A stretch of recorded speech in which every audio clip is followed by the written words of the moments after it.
आई भैया नमस्कार प्रणाम। रोल नहीं खतरा फेर आज ज़बरदस्त मैटर लेकर के आ चुकल बानी। आशा करते हैं ज़रूर ही अच्छा लगे। तो अब की बार गाना लिखले बानी उ जो गाना रहल या दो चीज़ से लेवल लगावत तनी ठीक बा। तो वही गाना पर फेर आज लिखले बानी। मस्त सॉन्ग है, आशा करते हैं ज़रूर ही अच्छा लगे। तो आई रोल के सुनावत तनी। ए राजा बिगड़ल जाता बे देवरा रोजाऊ खिमुजी घूमता चेवरा। ए राजा बिगड़ल जाता बे देवरा रोजाऊ खिमुजी घूमता चेवरा। रोज सझिया सुबेरा डाली चौरे में डेरा, रोज सझिया सुबेरा डाली चौरे में डेरा। सिटिया बता हो लड़की सन के बुरबक बनावता हो, लेके फोन नंबर बतियावता हो।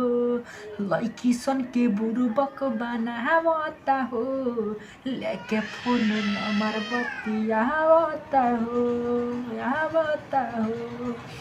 आशा करते जरूर ही अच्छा लागल होई ठीक बा। ती रहल मुखड़ा आई रोल के फर्स्ट अंतरा सुनावता नहीं। अंतरा बा टाइम से कहियो ना खाता वे खाना, लड़की के पीछे रहता दीवाना। ये कुछ न मन ये कर लागे ना घरे, पूछी जब हम त करे बहाना करे बहाना।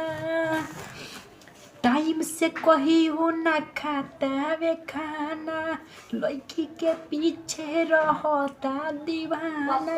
ये कुछ न मन ये कर लागे ना घरे, पूछी जब हम त करे बहाना करे बहाना।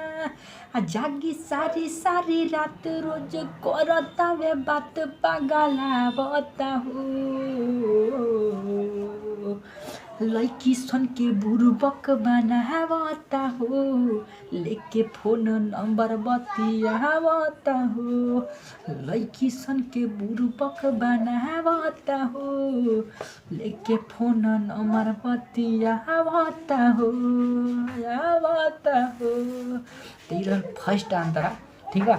आई लोग के लास्ट अंतरा सुना नाम वाला, जे में नाम आपन देकर के गावता नहीं। रुआ लोनी जब गायम लोनी तो रुआ अपन नाम रख ले हम ठीक बा, जो जो नाम होई आ काफ़ी अच्छा से गाए वगैरह के। लास्ट अंतरा बा फूल ताज बेदर्दी पिया चलिया वो घरे, धोई के गाड़ी काला हो खते भोरे। माथा ना ठीक कबो रहता ये कर, भाग जाई कतहूँ सोची मन डरे। फूल ताज बेदर्दी पिया चलिया वो घरे, धोई के गाड़ी काल्हा होते फजीरे। माथा ना ठीक कब रहता ये कर, भाग जाई कतहूँ सोची मन डरे। दर्दी जीतन बड़ा कर फैशन, मुँह में पाउडर लगावता हो। लड़की सन के बुरबक बनावता हो, लेके फोन नंबर बतियावता हो।